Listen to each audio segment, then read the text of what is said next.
जय हिंद साथियों परसेंटेज हम लोग टाइप वाइज टाइप पढ़ रहे हैं और हर एग्ज़ाम में परसेंटेज चैप्टर से सवाल लगातार पूछे गए हैं।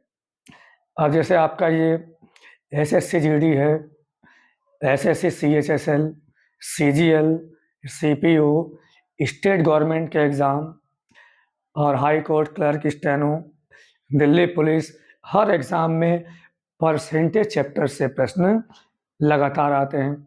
हम लोग जीरो से लेकर और हाईएस्ट लेवल तक सभी प्रश्नों को कवर करने की कोशिश करेंगे। ये बैच दोस्तों यूट्यूब पर लगातार बना रहेगा। टाइप बाय टाइप हम हर प्रश्न को हल करेंगे। बेसिक कॉन्सेप्ट को भी हम लोग प्रश्न के साथ साथ सीखेंगे। तो दोस्तों अभी जो प्रश्न है प्रतिशत वृद्धि पर आधारित प्रश्न है। आइए इसको देखते हैं।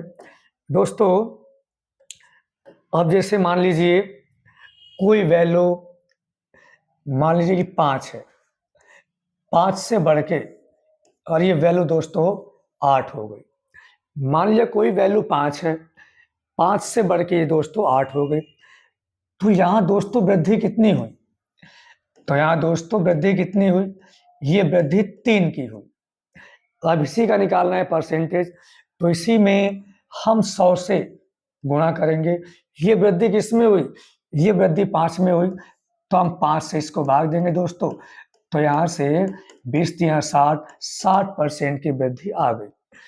तो दोस्तों मैंने एक एग्जाम्पल दिया और इस एग्जाम्पल के माध्यम से हमने परसेंटेज वृद्धि को देखा। अब इसी को मैं फार्मूले के तौर पे भी मैं इसको लिख सकता हूँ कि यदि वृद्धि का परसेंट हमें निकालना हो तो वृद्धि में हम 100 से गुणा करेंगे और बटे में क्या आएगा?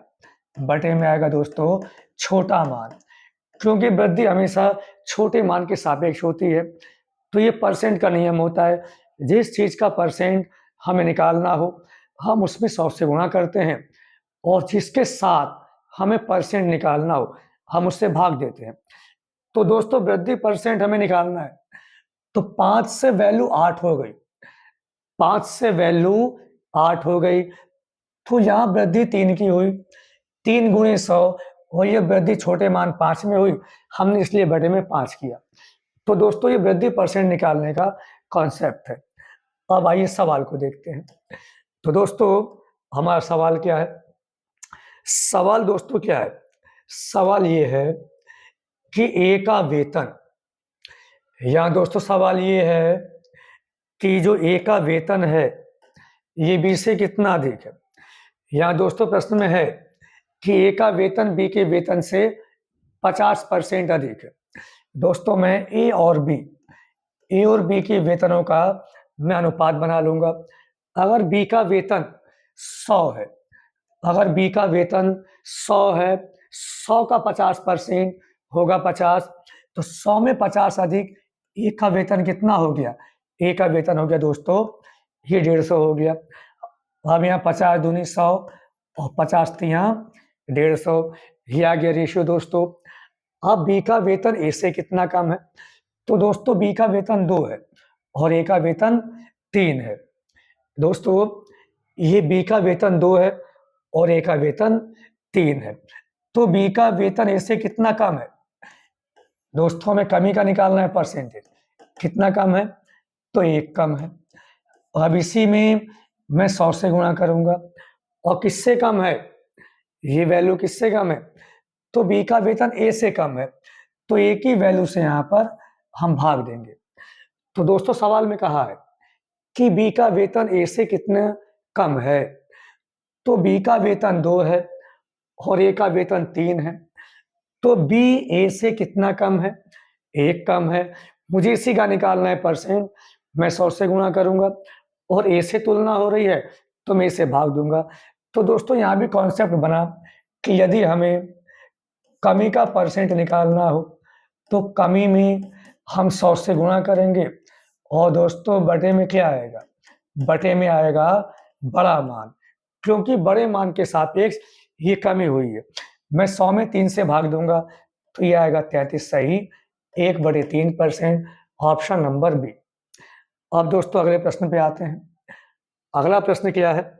अगला प्रश्न ये है, ए बी से 15% अधिक है। यहाँ दोस्तों प्रश्न में कहा गया है कि ए बी से 15% अधिक है, तो बी ए से कितने परसेंट कम होगा? यहाँ भी दोस्तों मैं ए और बी के बीच में अनुपात बना लूंगा। यहाँ भी दोस्तों मैं ए अनुपात बी बनाऊंगा।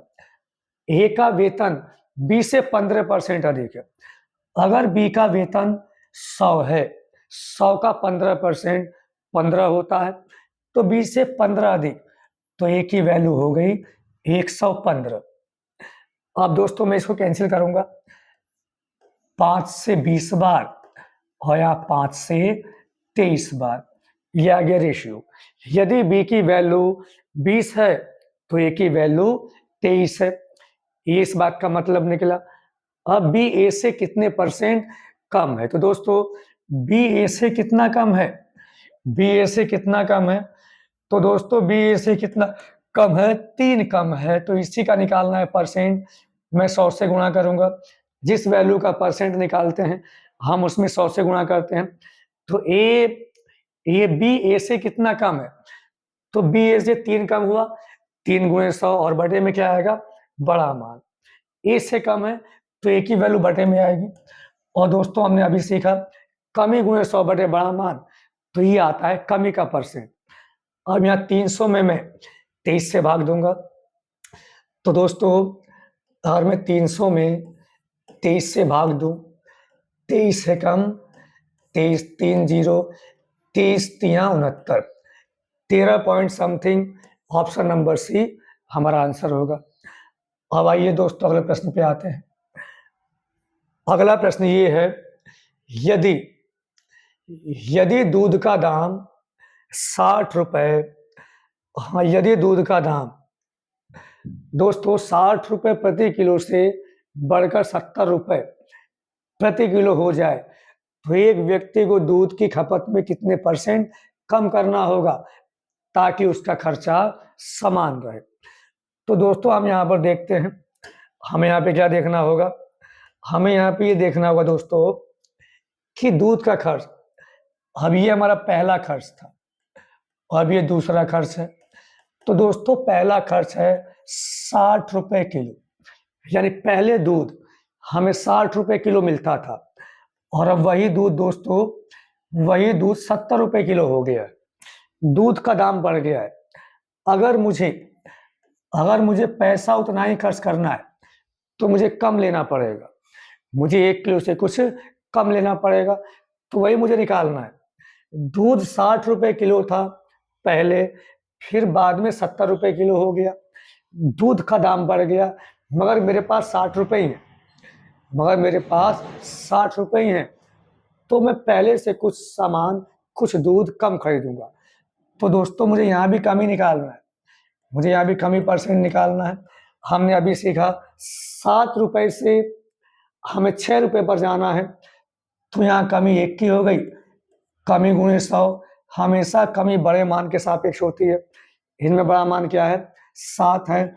मैं 7 से भाग दूंगा। 100 बटे 7, 14 सही 2 बटे 7। दोस्तों आंसर बनेगा 14.28%। अब देखते हैं अगला प्रश्न। अगला प्रश्न दोस्तों है कि चीनी की कीमत, दोस्तों अगला प्रश्न ये है, चीनी की कीमत दोस्तों 20% की वृद्धि की गई है। चीनी की खपत में कितने परसेंट कमी की जाए जिससे चीनी पर खर्चा ना बढ़े? तो दोस्तों ये रहा पहला खर्च। दोस्तों हम यदि इसको देखें तो यदि पहला खर्च हमारा 100 रुपए का है तो बाद का खर्च कितना आ गया? यहाँ प्रश्न में कहा है चीनी की कीमत 20% बढ़ गई। 100 का 20% 20 होगा, 100 में 20 बढ़ के अब चीनी की कीमत दोस्तों 120 हो गई है। 20 पंजे 100 और 20 छक्का 120, यानी कि यदि पहले कीमत 5 रुपए थी तो अब कीमत दोस्तों ₹6 हो गई है। हाँ, मुझे 6 से 5 पर लाना है। यहाँ सवाल में कहा गया है कि हमें पैसा उतना ही खर्च करना है, यानी कि हमें सामान कम खरीदना पड़ेगा। हमें यहाँ भी कमी निकालनी है, हमें यहाँ भी दोस्तों कमी निकालनी है। तो मैंने अभी बताया ₹6 से ₹5 पे आना है, तो यहाँ पे कमी 1 की हो गई। कमी गुणे 100, और हमेशा कमी बड़े मान के सापेक्ष होती है दोस्तों। तो बड़ा मान क्या है? 6 है। मैं 6 अभी 2 से 50 बार और 2 से 3 बार, मैं यहाँ 50 में 3 से भाग दूंगा। 16 से 2/3%। ऑप्शन नंबर बी, 16 से 2/3% की, हाँ ध्यान देंगे क्या होगा, यहाँ पे हमें कमी करनी पड़ेगी। 16 से 2/3% की दोस्तों हमें कमी करनी पड़ेगी। अब आते हैं अगले प्रश्न पे। अगला प्रश्न दोस्तों ये है कि खाद्य तेल, अगला दोस्तों ये है कि खाद्य तेल की कीमत, खाद्य तेल की कीमत में 25%, हाँ ध्यान देंगे दोस्तों, वृद्धि हो गई। अब यहाँ 25% दोस्तों वृद्धि हुई है। अब इस बात का मतलब क्या हुआ? अब इस बात का मतलब ये हुआ कि यदि पहले कीमत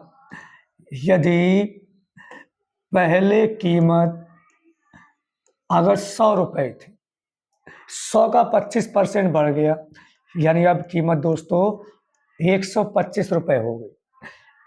ठीक दोस्तों, 25 चौका 100, 25 पंजे 125, यानी कि पहले तेल अगर हम ₹4 में खरीदते थे तो अब तेल की कीमत ₹5 हो गई। अब हमें बजट को बनाए रखना है, अभी भी हमें ₹4 खर्च करने हैं, तो यहाँ भी कमी करनी पड़ेगी, हमें अपनी खपत में कमी करनी पड़ेगी। तो दोस्तों कमी कितनी आएगी? कमी परसेंट के लिए अब यहाँ भी कमी 1 की हो गई। कमी गुणे 100, कमी हमेशा बड़े मान में होती है, बड़े मान 5 में कमी होगी। हम यहाँ 5 से भाग देंगे दोस्तों, तो यहाँ पे आंसर क्या आएगा? आंसर आएगा 20% की कमी। अब दोस्तों अगले प्रश्न पे आते हैं। दोस्तों अगला प्रश्न क्या है? अब दोस्तों बिल्कुल सेम, मैं आपको प्रैक्टिस बहुत कराऊंगा ताकि हर क्वेश्चन जो है बड़े आसानी से आप लोग कर लें। दोस्तों यहाँ भी कहा है कि चाय के मूल्य में 20% हमने वृद्धि करी है। अगर पहला मूल्य अगर 100 है, हमने 100 में 20% हमने बढ़ा दिया, यानी 100 में 20 बढ़ा दिया, तो अब मूल्य हमारा 120 हो गया। 20 पंजे 100 और 20 छक 120 दोस्तों। अब यहाँ पे अगर पहली कीमत ₹5 है तो दूसरी कीमत दोस्तों ₹6 हो गई। अब मुझे 6 से 5 पर जाना है। यहाँ प्रश्न में कहा है खर्च ना बढ़े, खर्च ना बढ़े, हमें खपत में कमी करनी पड़ेगी। तो यहाँ दोस्तों कितनी कमी करनी पड़ेगी? 1 की।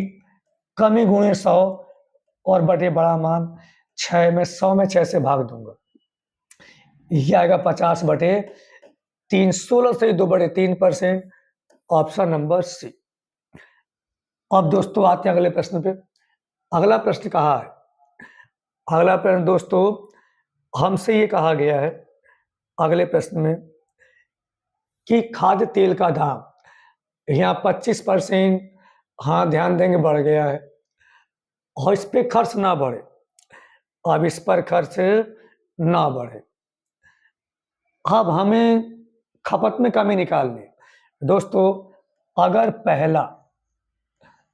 पहला खर्च ₹100 है, अब इसी पे 25% बढ़ गया, 100 में 25 बढ़ गया, तो ध्यान देंगे दूसरा खर्चा हो गया 125। अब यहाँ 25 चौका 100, 25 पंजे 125। अगर पहले हम ₹4 खर्च करते थे तो अब हम ₹5 खर्च कर रहे हैं। तो दोस्तों हमें खर्चा उतना ही रखना है, यानी कि मुझे 5 से फिर 4 पर जाना है। तो दोस्तों मुझे यहाँ भी कमी निकालनी पड़ेगी। कमी परसेंट, कमी कितने का है? 1 का। कमी गुणे 100 और बटे बड़ा मान 5 में कमी हो रही है, मैं आप 5 से भाग दूंगा दोस्तों, तो यहाँ पे कमी कितनी आएगी? ये कमी हमारी 20% आएगी। अब दोस्तों अगले प्रश्न पे आते हैं। अगला प्रश्न दोस्तों, ए का वेतन 20 से 30% अधिक है। दोस्तों ए का वेतन 20 से 30% अधिक है।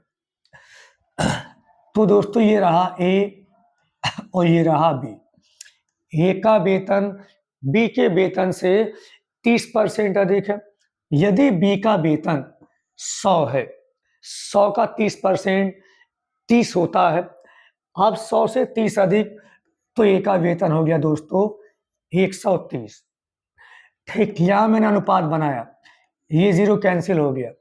अगर बी का वेतन 10 रुपए है तो ए का वेतन दोस्तों 130 हो गया। अब यह सवाल में कहा है कि ए का वेतन, ए के संदर्भ में बी के वेतन की प्रतिशत कमी निकालिए। अब ये बी का वेतन अब ए से कितना कम है? यहाँ दोस्तों बी का वेतन ए से कितना कम है? तो बी का वेतन 10 है और ए का वेतन, हाँ ध्यान देंगे दोस्तों, ये बी का वेतन क्या है? हाँ दोस्तों, ये ए का वेतन 13 है और बी का वेतन 10 है। तो बी ए से कितना कम है? 3 कम है। 3 कम है दोस्तों। कमी गुणे 100 और बटे बड़ा मान। बड़ा मान क्या है? 13 है। 13 से कम है। हमें 300 में 13 से भाग दूंगा तो दोस्तों क्या आएगा? 13 दूनी 26, 4 जो 13 या 39, 23 सही 1/13% हमारा आंसर होगा। अगर दोस्तों वीडियो समझ में आया हो, लाइक करें, शेयर करें, चैनल को सब्सक्राइब करें। आपको इस तरीके से लगातार वीडियो मिलती रहेंगी और हम अपना पूरा मैथ यूट्यूब पर कंप्लीट कर लेंगे। जय हिंद साथियों।